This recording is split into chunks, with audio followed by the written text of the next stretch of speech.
Bonjour et bienvenue sur Active et Bénie, le podcast qui accompagne les femmes actives dans leur chemin de foi et leur quotidien. Aujourd'hui, nous allons aborder un sujet qui nous concerne toutes, la rentrée. En France, la rentrée scolaire aura lieu cette année le lundi 1er septembre 2025. Et même si l'été ne se termine officiellement que le 22 septembre, la rentrée sonne déjà comme un tournant.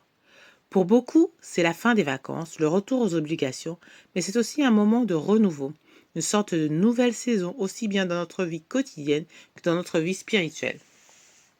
Je vous propose aujourd'hui un voyage entre mon vécu personnel, des conseils pratiques pour bien s'organiser, et ce, à la lumière de la parole biblique. Pour ma part, j'ai toujours aimé la rentrée, notamment, j'avoue, pour les fournitures scolaires. Acheter un cahier neuf, choisir un joli stylo, écrire une première page blanche, ça me procure une joie particulière. Je trouve qu'à la rentrée, il y a une sorte d'effervescence, de bonne humeur générale, comme si tout devenait possible à nouveau. Mais soyons honnêtes, la rentrée, ce n'est pas que des cahiers et des stylos, c'est aussi une période de stress et de dépenses.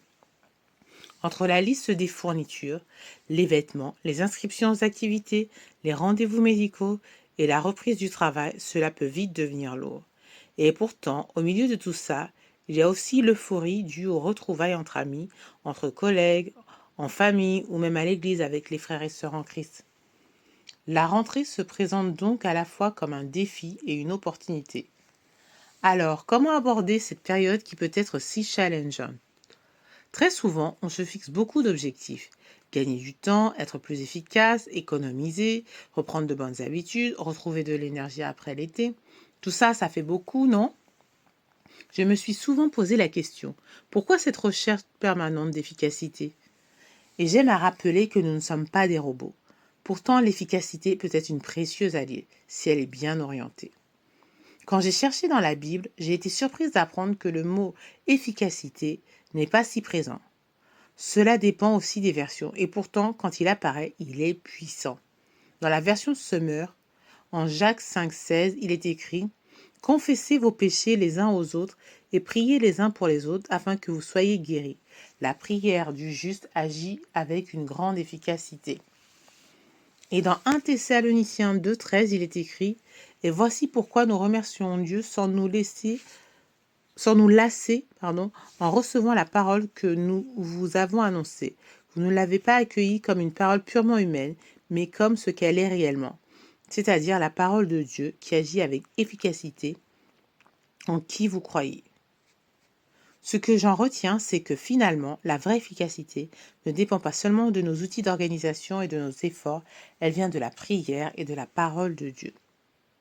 La rentrée est donc l'occasion de remettre notre année, nos projets, notre famille entre les mains de Dieu pour qu'il nous guide dans chaque pas. Concrètement, je vais vous partager ce qui m'aide à mieux gérer cette période.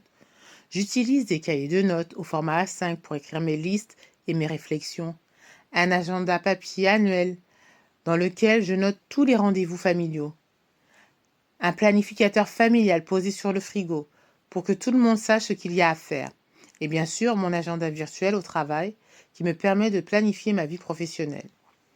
J'ai aussi appris à anticiper, profiter des soldes de juin-juillet pour acheter les vêtements, éviter les courses de fournitures scolaires à la dernière minute, sauf quand les enfants sont grands et autonomes.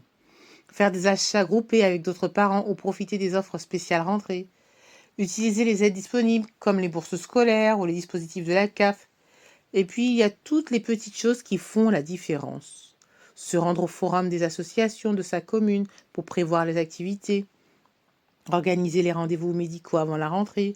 Penser aux stages de révision pour les enfants. Tout cela demande du temps, de l'énergie, mais aussi de la discipline. Mais au-delà de l'organisation, j'aime voir la rentrée comme une nouvelle saison spirituelle, un moment pour reprendre de bonnes habitudes avec Dieu. Recommencer à prier régulièrement, lire la Bible chaque matin, instaurer un temps spirituel en famille, même simple. Parce que oui, la rentrée est un moment où nous avons besoin d'énergie, mais la vraie énergie, la vraie paix, elles viennent du Seigneur.